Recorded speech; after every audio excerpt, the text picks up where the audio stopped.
Okay, so we have this problem that it's a combined cycle between a gas turbine cycle or a Brayton cycle with an ORC cycle, which is an organic Rankine cycle. Here we have our left. This one is a gas turbine, and this one is the Rankine cycle or the organic Rankine cycle. Okay, so we need to study these two guys differently. Okay, I'm gonna give you certain pause so that you can write all the data that we have here. Here at our right, we have the data, and also these are the things that they're asking us to get. Okay, so basically that's the idea of the problem, and I'm gonna try to solve it. It's a very long problem, but I will try to do it as fast as possible because I already have solved it here, and I just want you to tell you how I solve it or what are the things that I use in order to solve it. Okay, so I will try to do this as fast as possible. Okay, so let's start with the gas turbine. Okay, so the gas turbine, so the GT, I'm just gonna call it GT, and this GT, well, I think you know that really has a little bit of a novelty, and this novelty is that so you have the compressor here, and then you have a recovery device, and then you have the combustion chamber, then you have the gas turbine, then you have the gas turbine going here and then there. Okay, so I'm gonna try to put all these things. This guy is one, this guy is two, this guy is two star, and this guy is three, this guy is four, and this outlet here is 4 star. So this 4 star will go, whoops, to the other cycle, but that right now it's not very important. That is the thing that we have so far. Okay, this is the turbine, and that's kind of what is happening. Okay, so right from the start, what you want to get is T2. Okay, so T2 has a way. Well, this is a way. Let me just show it as how I would get it if this guy was isentropic. So this is 1 minus k T1k equals to P2 1 minus k and T2k. This equation is for an ideal gas going through an isentropic process. That's the whole thing, okay?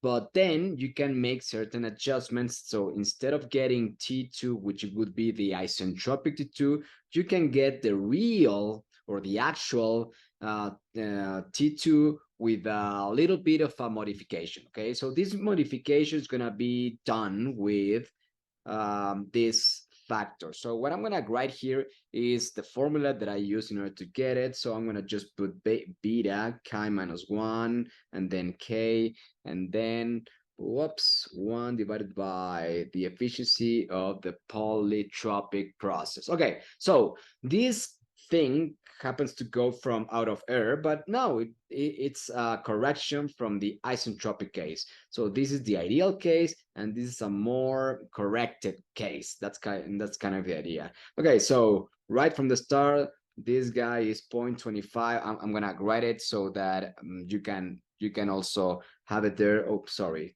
2857, but you can get it because k equals to 1.4.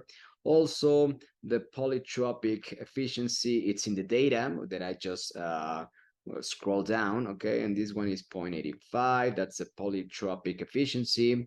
And then beta, in this case, you will see that in the data it says like this. Okay, well, in this case our n equals to 1. That has nothing to do with the physical problem. It's just one way to give us data. Okay, so this is 4.1. This guy over here is the ratio of pressures. So this one is P2 divided by P1. Okay, that's kind of what it means in a gas turbine problem.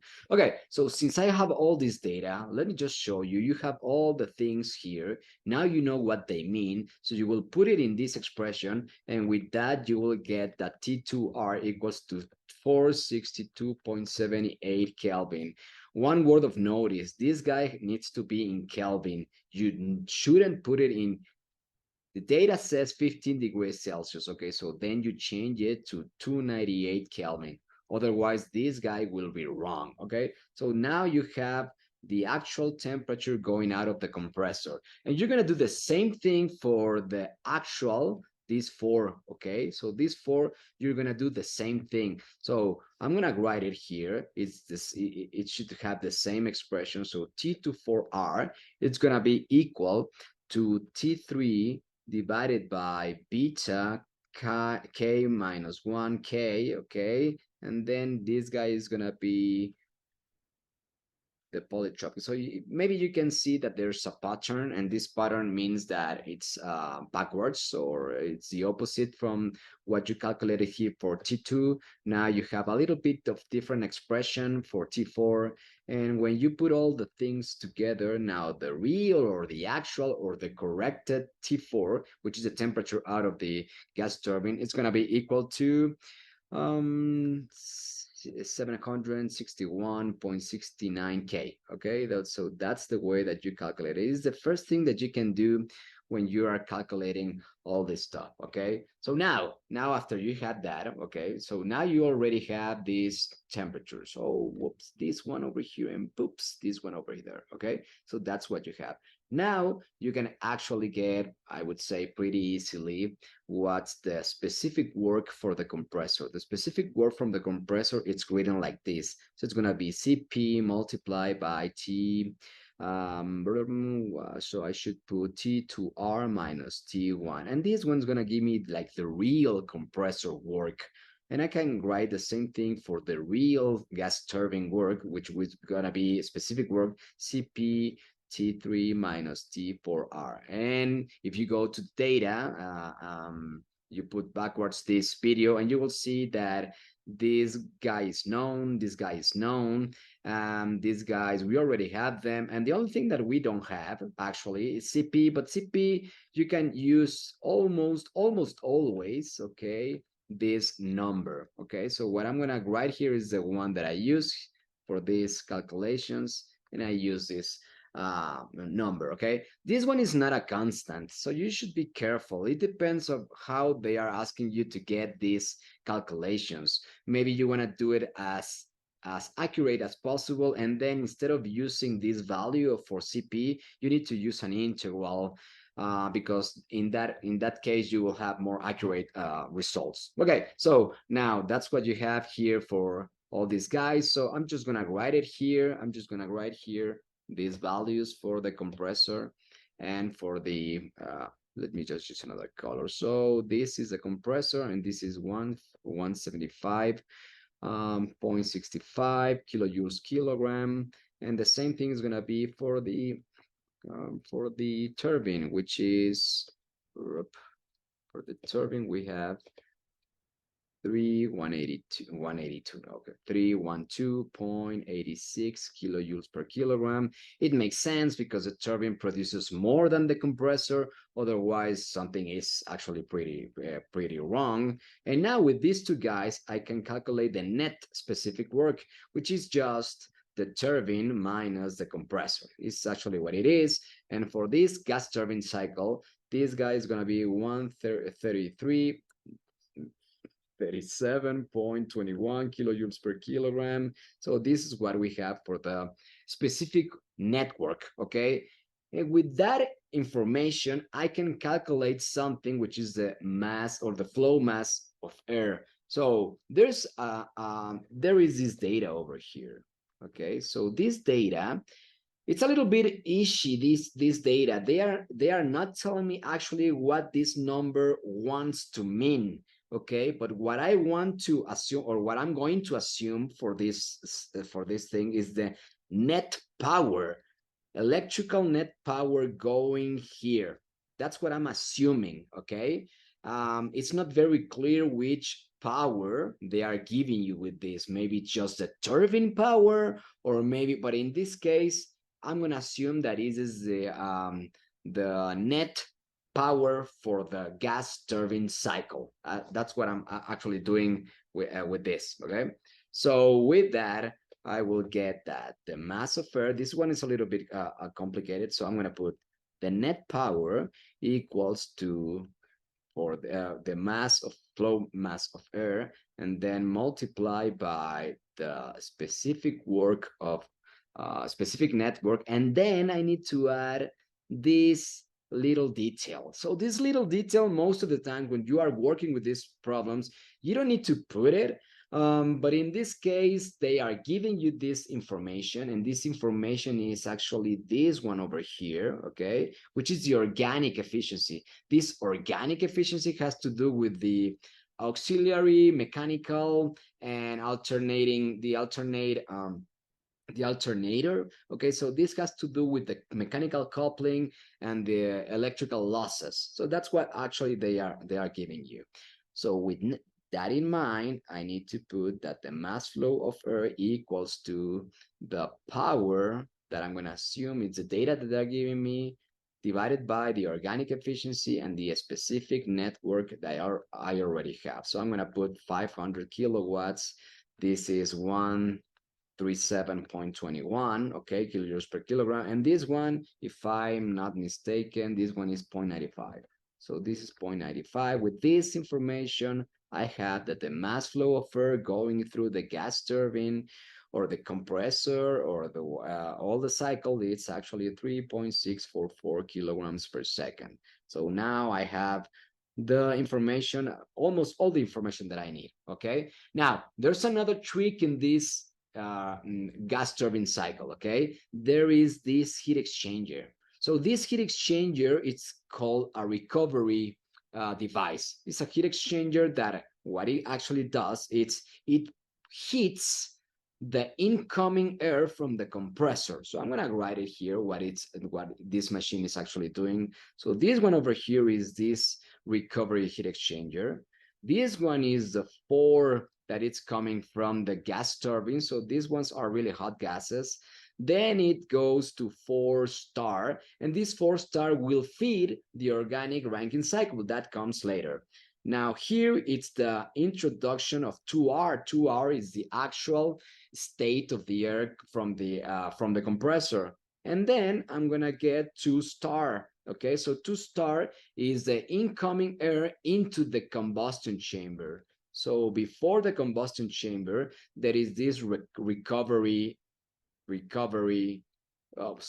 heat exchanger. I'm just gonna put hex, okay? So this heat exchanger, and they are giving you some data. So this is a Brayton cycle with a recovery heater, okay? So this recovery heater, I'm gonna put it here, recovery, it has a number, it has an efficiency, it's like an effectiveness, okay? So this one is actually 0.85. What it means, take a look at this. What it means, I'm gonna put it over here.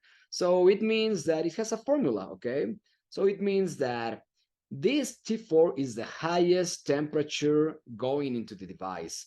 This is the lowest temperature going into the device. Therefore, I'm going to put T4 minus T2R, okay? So this is the maximum temperature gap inside this this machine. This is like my resource, okay? This is my resource over here.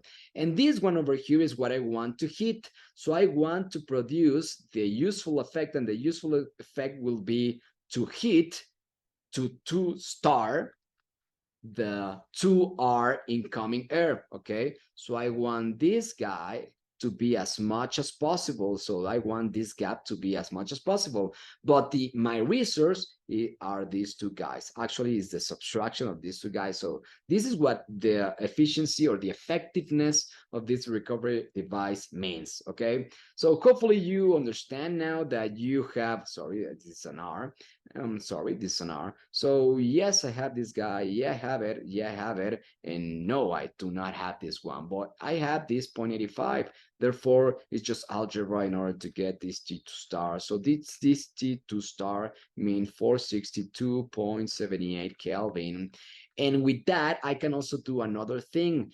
I can do a mass balance for this device. So take a look.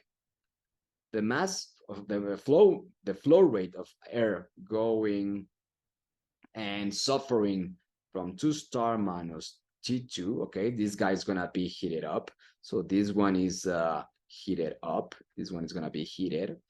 Should be equal to the one that is gonna be cooled. So MACPT for Let me just see. Yeah, this one is a hot one and this one is a cool one. Okay, so this one means that this guy is being cooled. Okay, so that's what's happening. So this is a energy balance for this device. That's what I'm doing. These two guys are the same thing. MACP equals to MACP from the heated, from the cooled. They are the same numbers. Therefore, this is the only guy that I don't have. I already had this one. Yes, I have this one. Yes, I have this one. Sorry. Please remember that these are the real values. Therefore, T4, it's going to be equal to, just do algebra in order to get this. T4 is equal to 761.69 Kelvin. Okay, so now we have this information. Let me just put it in a rectangle as if they were important, and they are important. Okay, so now with that information, I think I can do something that has to do with the combustion chamber, because if you know now, I already have T2, no problem. I already have from the very beginning T3. Therefore, I know how much heat is going into that combustion chamber. So I'm going to calculate. So Q in for the air is going to be equal to CP. This is just energy balance, right? So T3 minus T2 star. I already have everything, and with that information, I had that Q in of the air equals to 357. Oh my God, 357.924 kilojoules per kilogram. So this is the heat that the air going through the combustion chamber receives. So this is, I should put Q in air.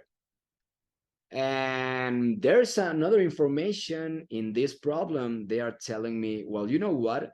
This combustion chamber is not perfect, okay? There are 2% of losses, so it's 98% perfect. What this means is that there is a ratio of heats, okay? So this one, my useful effect is I want to heat air, okay? But for that, I need to use fuel, okay? So that's what actually happening here. So this guy means that the ratio of air, or the this air doesn't receive 100% of the heat released by the fuel. Okay, that this is exactly what it means. Okay, so with that, you know, I already have this fella and I already have this fella. I can get this Q in for the fuel, which is a heat released, a specific heat released by the fuel. So this guy is going to be a little bit higher than this number, and it's actually 365. What I have is 365.229 kilojoules per kilogram. Let me check if this number was correct. So what I'm doing here is you're not seeing anything, so don't worry. And what I'm trying to get is that, well, okay, so I think that number is correct. I was a little bit skeptical of this number, but it seems I have done the calculations right. Okay, so now I have this number Q in fuel. Sorry, let me just put it this one as is another an important part of the puzzle. Okay, so with that, I actually can calculate right now the efficiency for the whole thermal cycle. So the efficiency for the thermal cycle is just, let me just put GT, okay, equals to the net specific work divided by the Q in that was added to the air. Okay, it was added to the air. I already have everything. We already had all this information, and you be my guest and you can calculate all these things. And this one is 0.383 or 38%. That's what it means. Okay, so that's the thermal efficiency of this gas turbine, and it looks pretty reasonable actually. Okay, now that I had that, I also want to calculate something else because I'm gonna use it in the maybe I'm gonna use it for the organic Rankine cycle, and if I don't, I still need to complete all the things that they are asking me. Okay, so one of those are, let's just get the power supplied to the air, and it's just M of the air multiplied by the Q in of the air. It's just multiplying by the flow rate mass of the mass flow rate of the air. So with this, you already had this one, you already had this one. Therefore, this is just writing numbers. So this is 1304.27 kilowatts. Now I already can calculate something for the fuel. Really? Yeah, because take a look at this. I already have the, what do I have? Yeah, so I can, this is the definition of the power supplied by the fuel. So it's mass flow rate of fuel multiplied by the heating value, which is the lower heating value, of the of the fuel. I don't have this fella, and this one is not given by the problem. So you need to assume this, okay? So I'm gonna assume it, and I'm gonna say, well, you know what? Let's just say that this one is 50,000 kilojoules per kilogram, which is pretty close to methane, okay? Methane or natural gas, which is actually the fuel that most of these machines work with, okay? So this one is data, okay? So that one is not it's not very problematic. Now, I also don't have this guy, but I already can have it. You know what? How? Well, I can do the same thing. Remember the efficiency of the combustion chamber, which was 0.98. Therefore, I can write, instead of using specific heats, okay, fuel and air, I can also write this fella by doing the power. So this is the power supplied to the air. This is actually heating power. And this was given by the heating power of the fuel. Okay, let's just say I don't have this one, I have this guy, and I have this guy. Therefore, I can write it. This is the same number that I'm going to write here. This is 1330.88 kilowatts. And with that, I will get the mass flow rate of the fuel, which in this case is 0.0266 kilograms per second. Okay, so this is just, woof, we are almost there. So the only thing that it's missing is to calculate the total or the electrical efficiency of this gas turbine cycle. So here it goes. This efficiency, which is going to be the total electrical, it's going to be equal to the combustion chamber one and the thermal of the gas turbine times the organic one. So what you do, you factor in all of the efficiencies in order to get the total, which is actually makes sense, okay? Because you are going from the very beginning to the last part of the cycle, and you want to count all the possible losses. So there are combustion losses or heating losses from the combustion chamber. There are heating losses from the mechanical coupling and the electrical losses that could be there. And there is also the thermodynamic losses inside this Brayton cycle. Okay, so you account for all these ones, and this one's gonna be equal to, what I have here is 0.357. So that's what I have here. So that's it for the gas turbine part, okay? There's still one thing that I want to calculate that I haven't done, and it's this one. So take a look at this diagram. I want to calculate how much, whoops, I'm gonna put it here. Remember, this is 4-star, and this is 5. I want to know how much heat I'm going to be introducing or supplying into this ORC Rankine cycle. I want to know how much. Okay, so I'm going to do it with this information that I already have, and this information that nobody's telling me how much this temperature 5 is, but I'm going to assume it, and you will see that it makes a little bit of sense. Okay, so let's just go. This is, again, just, whoops, energy balance in this heat recovery steam generator. That's this HRSG. That's what it means, heat recovery steam generator. And it's 4-star here, and it is 5. And over here, it's circulating the mass flow of the air that we already know. Therefore, the Q that I'm going to call HRSG, that I'm supplying from the gas turbine, this guy equals to the mass flow rate of air multiplied by Cp, and then T4, which is a hot one, minus the cool one, which is T5. So this T5, I'm gonna use T5 equals to T1. I'm gonna assume that I can get these gases until the environmental temperature, which is, I don't know if you remember, but it was 15 degrees Celsius. So I have everything here, and I'm just gonna give you this result. This guy equals to 804.27 kilowatts. So that's the heat that these gases will be supply this Rankine cycle. That's what they are doing, okay? So that's the closure for this gas turbine cycle, okay? And I'm gonna start with, let's just use another color. I'm gonna start with the ORC cycle. So I'm gonna go here and let me just go a little bit. And I have already prepared here this diagram that has to do with the organic fluid happening to be there. Oh, by the way, this is the refrigerant that we are using in this in this problem. So take a look. This was the input for the gas turbine, and this is the information for the organic Rankine cycle. This has to do, I'm going to use them, but this has to do with, it's a little bit, confusing, this information, but okay, so we're going to take it and no problem. But the basic idea is that they are giving you the saturation pressure or the vaporization pressure in terms of the critical pressure of this refrigerant. They are saying, well, you know what? There are no losses in this organic Rankine cycle. Fine. This is the condensation temperature. So at some point, this guy is going to be condensated, and it's going to do it at 40 degrees Celsius.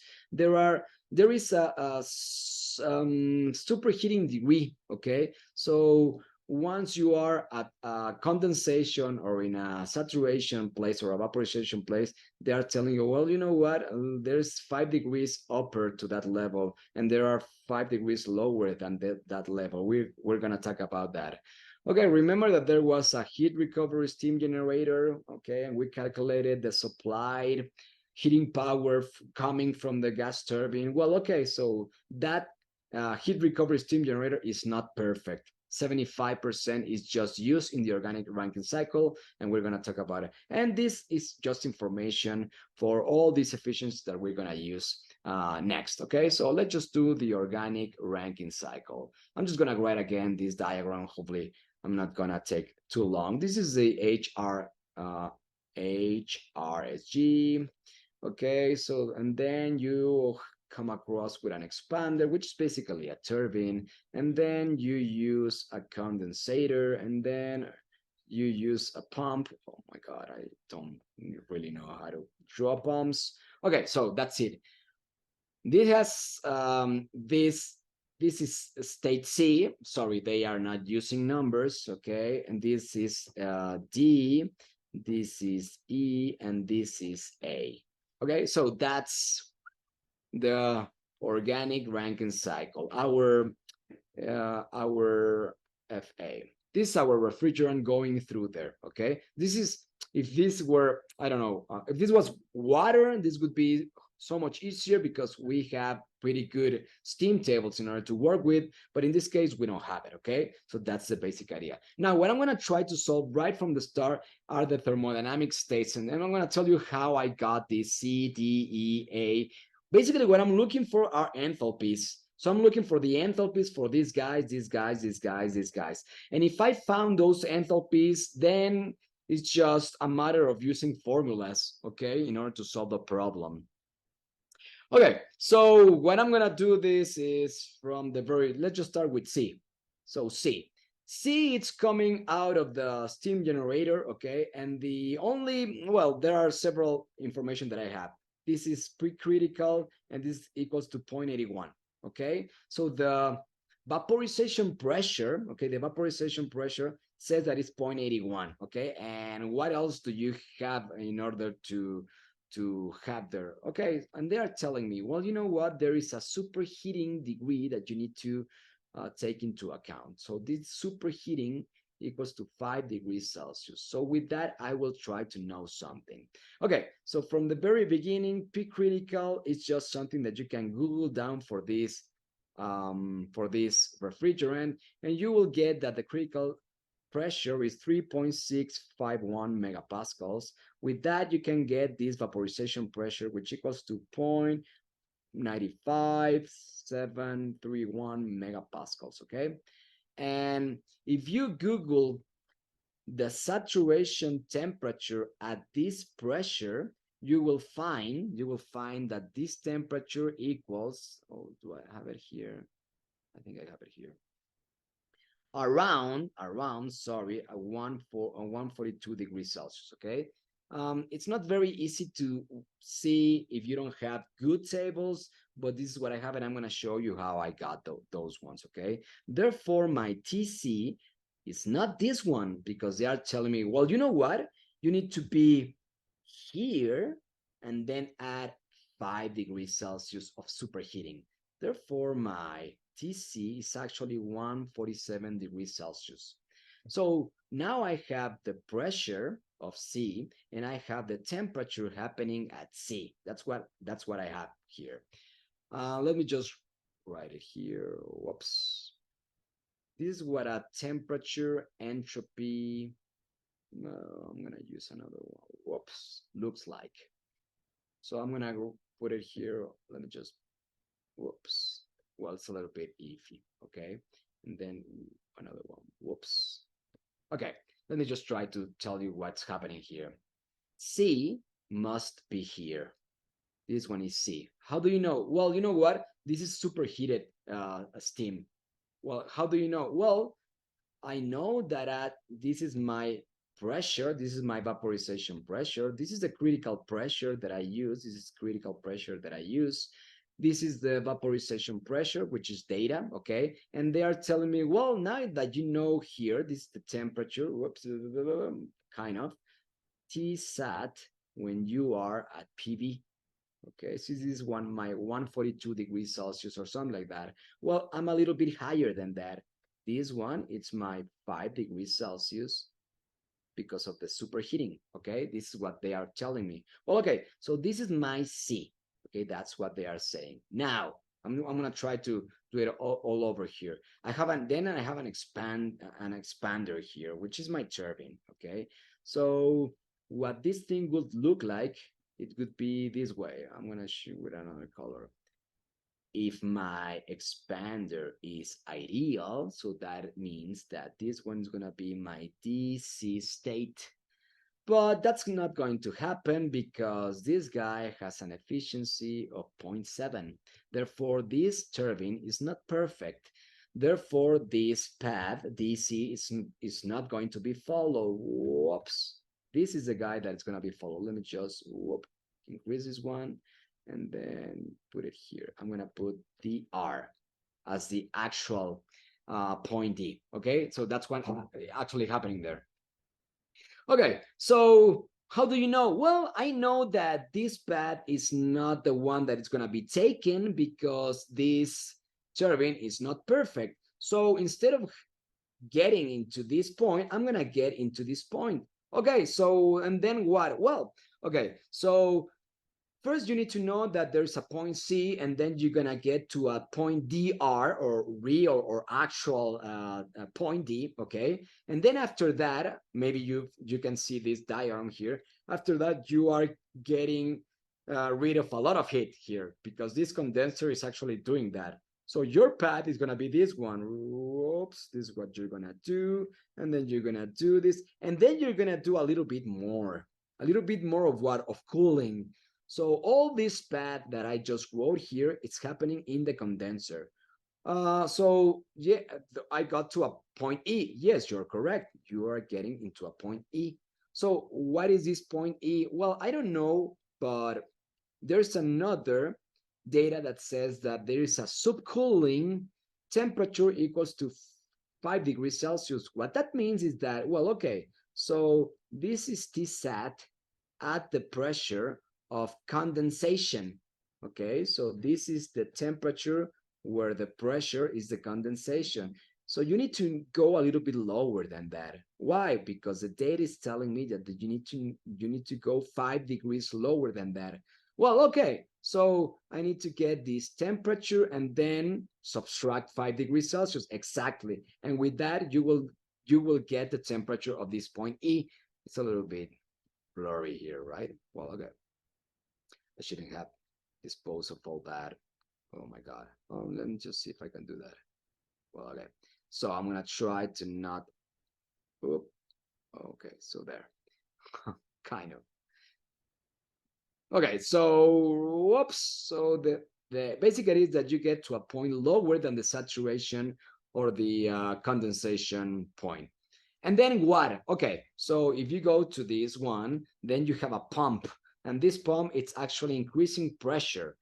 It won't be doing that isentropically because it, again, has an efficiency of 0.7. So it won't do things ideally. It will do it actually, okay, as in a reversible way. Therefore, what I'm gonna do here is that, so I'm gonna wait. This is a path that I'm gonna follow, and this is gonna be called AR, okay? As in comparison, you could have done this. If you are an ideal pump, you can stay here. So you may ask, why are you telling me about these real and ideal points? And what the hell is this S here? This S means isentropic. Okay, that's what that S means. And it's seen this in thermodynamics and that kind of stuff. Okay, so what I want to have here, or what I want to get, it's all my enthalpies. But before that, I'm gonna use this definition of the turbine efficiency. Okay, so this one is HC minus HDR divided by HC minus HDS. Okay, so this is equals to 0.7. This one is going to be easy to get it. This one, it's going to be easy to get it. This one is going to be easy to get it. This one is the one that I'm looking for. And I'm going to use this formula in order to get the real one, okay? The same thing is going to happen for the pump. So for the pump, what I want here for the pump, it's going to happen this. So I'm going to have the isentropic case here, and then I'm coming from E, and then this is going to be HR, which is the real one, divided by, am I correct? Yes, I'm correct, because these two guys are opposite. That's why the real one, it's upper in the numerator, and in this case, the real part is in the denominator. Okay, so with this, I'm going to get HE. This one is known, this one should be known, should be known, should be known, and this one is the one that I'm going to get from this equation, okay? And that's the way that I'm going to use the information regarding the efficiencies. Okay, so going back to thermodynamic state. So I already have C here, and I need to get to another point, and you get the drill, right? Okay, so let's just go here. So I'm going to try to do this as fast as possible. I know that this is a long video, but that's how these things are, okay? Or you can just go a little bit faster. You don't have to wait for me. Okay, so let's just go with this one. Remember what? So remember this over here, 2.9, almost 3 megapascals. So let me just put myself, this is 2 megapascals, this is 4 megapascals. So this is actually almost 3 or 2 point, a little bit lower than that is 2.9 megapascals, okay? So take a look at this. So all this line is a 3 megapascals. Hopefully I'm not messing up a little bit. Well, okay. Okay, so all that is 3 megapascals. Got it? Okay, so now that I have that, okay, take a look. This is the temperature. This is my temperature of condensation, of vaporization. So this one, I told you it was around 142. Take a look at this 140. Well, a little bit higher than that. This is 150. So this 150 comes through here. I know that it's a little bit difficult to read, but okay, please trust me that this one is a little bit at 142 degrees Celsius. Okay, so you need to go a little bit higher than that. And a little bit higher than that means that you need to move a little bit here. It's a little bit tricky to see. So let me just see if I can do this a little bit higher. Well, okay. Okay, so around here, I just place myself. So this is my point C, okay? I know that it looks a little bit, well, you know what, maybe I don't believe you, or is this true or not? But you can do with the cool prop, no, okay? Or you can do with some software. I'm just trying to have a glimpse of that. This is an estimation. Okay, so with this is my, these are lines of temperature. the further I go to the right, the higher I go with temperature. Okay, so that means that if I'm here at 142, okay, I need to go a little bit to my right in order to get, I'm just gonna draw this. Again, this is the point, and just a little bit than that. So here, let me just place myself here, and that's C. Okay. Oh, okay, good. Now, pretty fast. These lines over here, hopefully you can see them. Okay, these lines over here are entropy lines or isentropic lines. Let me just show you this one.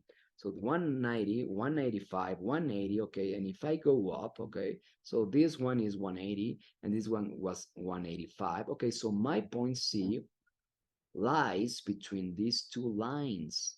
This one is 1.8 and this one is 1.85. So I'm assuming that my point C it's around 1.82. So I'm gonna write all that thing, okay? So I'm gonna say, well, you know what? The SC here is 1.82 kilojoules per kilogram Kelvin.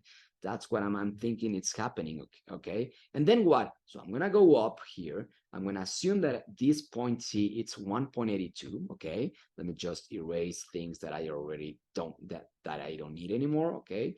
And what's the enthalpy? That's a basic idea. Well, so the enthalpy is gonna be equal to this value over here, so 500 or around pretty close to 500. So I'm going to write it. Hc equals to 500 kilojoules per kilogram. Okay, good. Now I have that one. Got it. I don't know if you see it, but now I already have these guys. Well, okay, let's just go a little bit faster. Let's just write now for instead of C, let's just go with ds. So ds equals to having the same entropy as SC, 1.82 kilojoules kilogram Kelvin, okay? And the pressure, it's gonna be, hopefully you can see this diagram here, this pressure is gonna be the condensation pressure, this PK that was the saturation pressure at TK. And TK in my data, it's 40 degrees. Please believe me, this one is over here. This is TK. Okay, so the pressure that I have there, I'm gonna write it. So PK equals to, let me just go here, this PK equals to 0.2507 megapascals. Okay, this just comes from a table. You can also trust this diagram, okay? So let's just find, this is my 40 degrees Celsius. This is TK. This one over here is TK. So if you go here, whoops, and find this guy over here, this one is gonna be your pressure. Oh, okay, so my pressure, it can be read around here, over here. Okay, so this one is 0.3 megapascal, this line over here, this is 0.4, this is 0.2. So this 0.2, it's gonna be a number around the one that I just showed you, or the one that I said, okay, 0.25. Well, hopefully you can trust me that this one is around 0.25. So that's the pressure here, okay? So, okay, that's what's happening. And if you extend this line and extend it and extend it, okay, if you do it as horizontal as possible, this one is still 0.25 megapascals, okay? So I want to get there. I can do it isentropically. Take a look. So I'm moving isentropically, okay? And then I get to ds. So this is my ds. And if I go down to see what's gonna be my enthalpy, I'm gonna get to 445, 455 or something. So the way to get this enthalpy here for this isentropic point, okay, is that you just find your point, okay, with pressure and with the same entropy as the one that you have above, okay? So HDS equals to 455 kilojoules kilogram, okay? So that's another one that you need. Whoops, so this one is important. With those two guys, this, and the efficiency of the turbine, now you can get HDR. So I'm gonna write it here. So DR, it's using I'm just gonna write the efficiency of the turbine and using HDS and using HC, and with that you will have that HDR. I already have it here. It's around 468.5 kilojoules per kilogram. Okay, well, okay, my God, this thing, it's, yeah, so it's a little bit more complicated than that. We already have the R. I can put it here, okay? So you can actually find it around here. So it is at this pressure, 0.25, that doesn't change. So DR is gonna be located around this blue line that I left, and at the 468. So this one is 450, 460, and 470, and 480, and 490, and then this fellow over here is 500, or around 500. I think it is. Oh my God, no, this one is a line, sorry. I misplaced the line, so let me just 60, 70, 80, 90. Oh, this one is 90. 90 and then 50. Okay, my God. So, okay, so I'm just misplacing. These one are the enthalpy lines. They are a little bit, really close together. Who cares? So this is around 468, it's around here. So I don't know, maybe just around there. Okay, so you need to forgive me. I'm not using software. I don't want to use software. Okay, it's not very important. This thing, the software is fine when you know what you're doing, but then I rather do it with the diagram. Okay.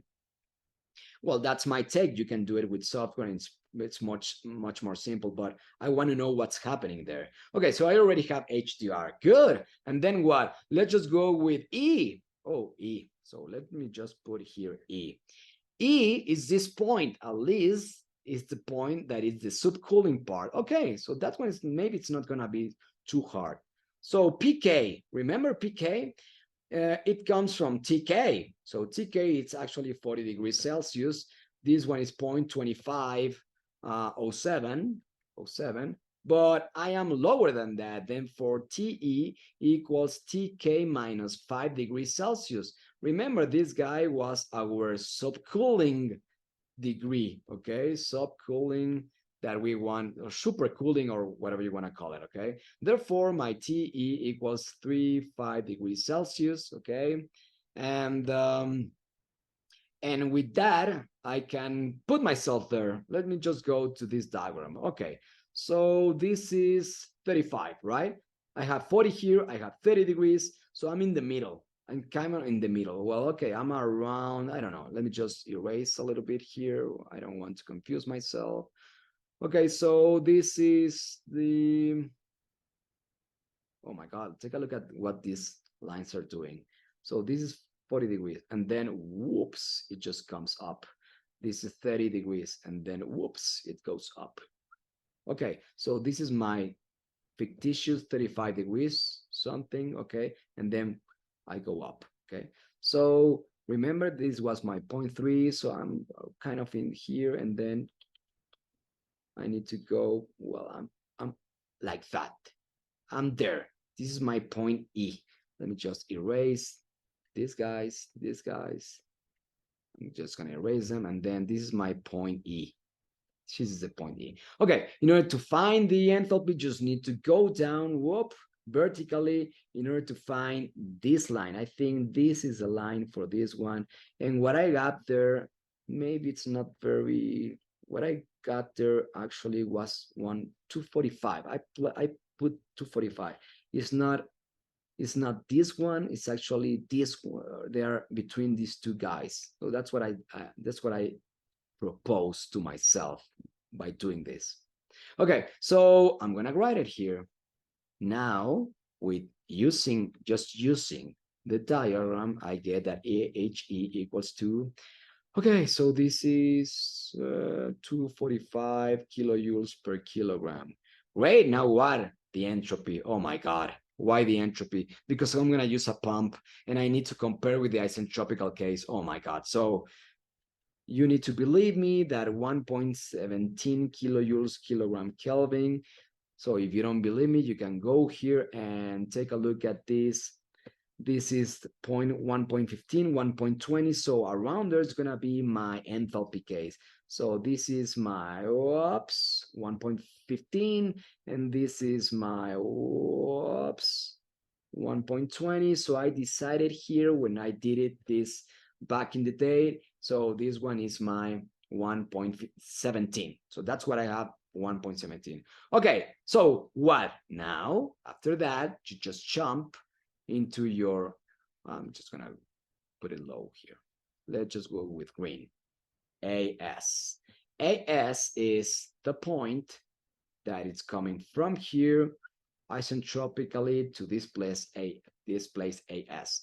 It's really simple. So AS, you're gonna use the same entropy 1.17, and then what you're gonna do is that the pressure, remember the pressure was PV, which was 2.9 something, which was 2.957 megapascals. Okay, so now you go to AS. Let me just see if I can get it. This is 2.9, or around there it's 2.9, got it. And then you go isentropically. And isentropically means that you need to move, well, side by side by this line. Okay, so I'm gonna move side by side by that line, and then ropes kind of where you go there. And once you get there, you have moved yourself a little bit to the right. Okay, so this point is AS. This point is AS, and I want to get the enthalpy. So if you go down, well, actually, you can read it over here. So I decided that this guy was 250. So the enthalpy of this AS is 250. Okay, so let's just go and write HAS equals to 250 kilojoules per kilogram. Ooh, we are almost there. And AR comes from a formula, the formula of the pump. And I already have written that one. So I don't know this guy I already know. Therefore, I'm just gonna write you the name. So this comes from AHS and from HE. And with these two fellas, I'm gonna get that the enthalpy of the actual state of the real case state, it's actually 252.14 kilojoules per kilogram. Oh my God. And then what? We are almost there. We are almost there. Now, you just need to get the information. Which information? Well, now it's just the specific work of the turbine is just, I was going to put CP. No, this is not CP. This is just HC minus HDR. Why? Because this is C and this is DR. Okay, so I'm gonna write it here. It's already known, 31.5 kilojoules per kilogram. We have done already the hard part. Now it's just calculating something with subtractions. I already have this number here. Now, what about the pump? Well, the pump is HAR minus HE, HE, okay? This one minus this one. Okay, this one is gonna be 7.143 kilojoules per kilogram. Got it. Hey, so with these two guys, I'm gonna get the specific net work of the organic Rankine cycle. It's pretty low, 24.357 kilojoules per kilogram. Okay, pretty low. Hey, what about the Q in? Oh, Q in is a good question. Q in equals to, remember, it comes from here. So this one I already got the QHRSG. This one I already have it.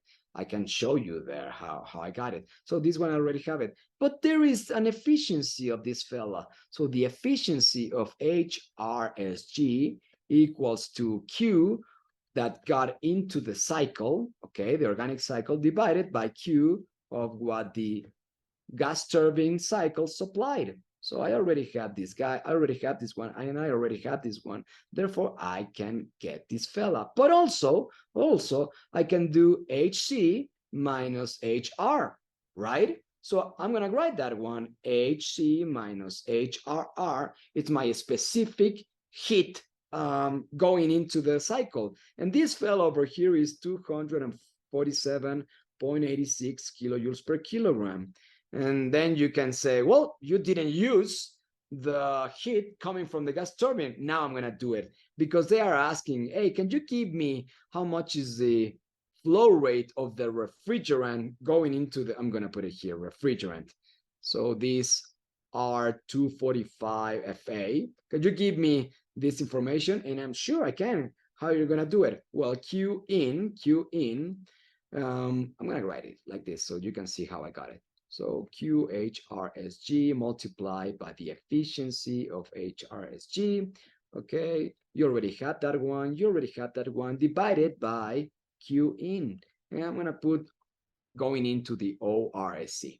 Okay, so if you substitute everything here, you're going to get that the flow rate of the refrigerant should be around 2.434 kilograms per second. That's what I have. You need to check it. Okay, so okay, now I have this fella. Let's just almost finish this problem. The thermal efficiency of this OR is just the network, a specific network, divided by the specific heat that went into the cycle. So you already have this information, and it's just putting these numbers, which is like that. It's very low. It's 9.8% of efficiency. It's because you are working between two very small temperatures, right? From 140 degrees to 40 degrees Celsius or something like that. So this is not going to be really, really efficient. But it's just one way to use waste heat. That's one of the ways that you can use it. So you already have this efficiency, the thermal efficiency. Now, what I want to calculate here is the power. Let's just get the power. The net power of this guy is going to be the mass flow of the ORC multiplied by the, remember this guy over here, we have one for the ORC, which is the organic efficiency multiplied by the specific net. And it has to do again with the alternator, the mechanical coupling, and the electrical stuff. Okay, so we already have these guys, we already have these ones. Therefore, I'm gonna get that, which is the